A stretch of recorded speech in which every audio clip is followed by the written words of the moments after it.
നമസ്കാരം. പ്രളയബാധിതർക്കായി നടപ്പാക്കിയ പുനർജനി പദ്ധതിയുമായി ബന്ധപ്പെട്ട് ഉയർന്നുവന്ന സാമ്പത്തിക ആരോപണങ്ങളിലും പരാതികളിലും മുൻ പ്രതിപക്ഷ നേതാവ് വി.ഡി. സതീശന് യാതൊരുവിധ പങ്കുമില്ലെന്ന് വിജിലൻസ് അന്വേഷണത്തിൽ വ്യക്തമായിരിക്കുകയാണ്.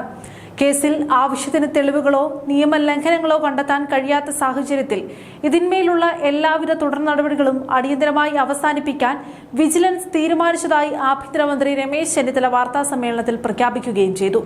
മുൻ സർക്കാർ തികച്ചും രാഷ്ട്രീയ പ്രേരിതമായാണ് ഈ ഒരു കേസ് CBI അന്വേഷണത്തിന് അടക്കം ശുപാർശ ചെയ്തതെന്നും ലഭിച്ച അന്വേഷണ ഫയലുകൾ കൃത്യമായി പരിശോധിച്ച് വിജിലൻസ് ഡയറക്ടർക്ക് നൽകിയ റിപ്പോർട്ടിന്റെ അടിസ്ഥാനത്തിലാണ് നടപടികൾ അവസാനിപ്പിക്കുന്നതെന്നും അദ്ദേഹം വ്യക്തമാക്കുകയും ചെയ്തു. 2018 മഹാപ്രളയത്തിൽ കേരളം പ്രതിസന്ധികളിലൂടെ കടന്നുപോയപ്പോൾ അന്ന് പറവൂർ മണ്ഡലത്തിൽ വീടും ജീവിതമാർഗവും നഷ്ടപ്പെട്ട് തെരുവിലായിപ്പോയ നിർധനരായ ജനങ്ങൾക്ക് ആശ്വാസമേകാൻ ആവിഷ്കരിച്ച വലിയൊരു പുനരധിവാസ പദ്ധതിയായിരുന്നു പുനർജനി.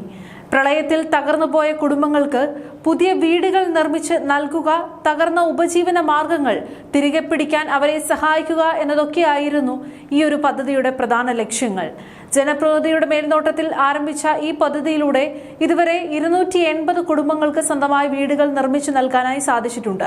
ഇതിൽ 37 വീടുകൾ വിദേശത്ത് വസിക്കുന്ന സഹൃദയരായ മലയാളികളുടെ സ്പോൺസർഷിപ്പ് മുഖേനയാണ് നിയമിച്ചു നൽകിയത്. എന്നാൽ പദ്ധതിക്ക് തുടക്കം കുറിച്ചതിന് പിന്നാലെ വി.ഡി. സതീശനെതിരെ ഗുരുതരമായ സാമ്പത്തിക ആരോപണങ്ങൾ ഉന്നയിക്കപ്പെടുകയായിരുന്നു.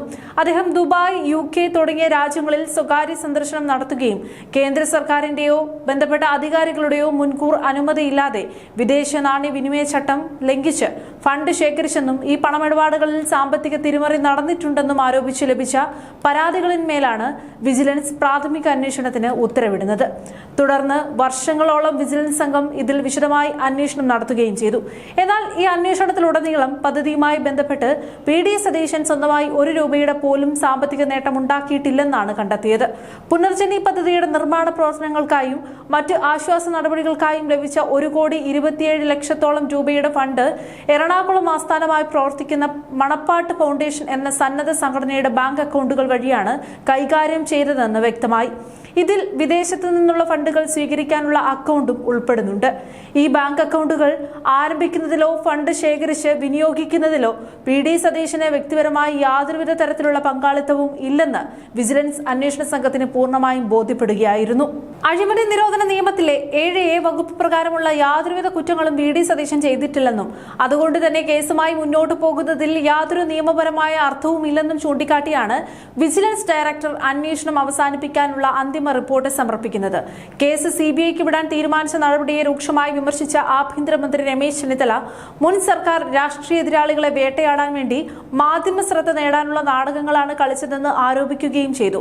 വി.ഡി. സതീശൻ ഫണ്ട് നേരിട്ട് കൈപ്പറ്റിയിട്ടില്ല എന്നതും മണപ്പാട്ട് ഫൗണ്ടേഷന്റെ ചുമതലക്കാരനായി പ്രവർത്തിച്ചിട്ടില്ല എന്നതും കേസിന്റെ കാമ്പ് ഇല്ലാതാക്കുന്ന പ്രധാന കണ്ടെത്തലുകളാണ്.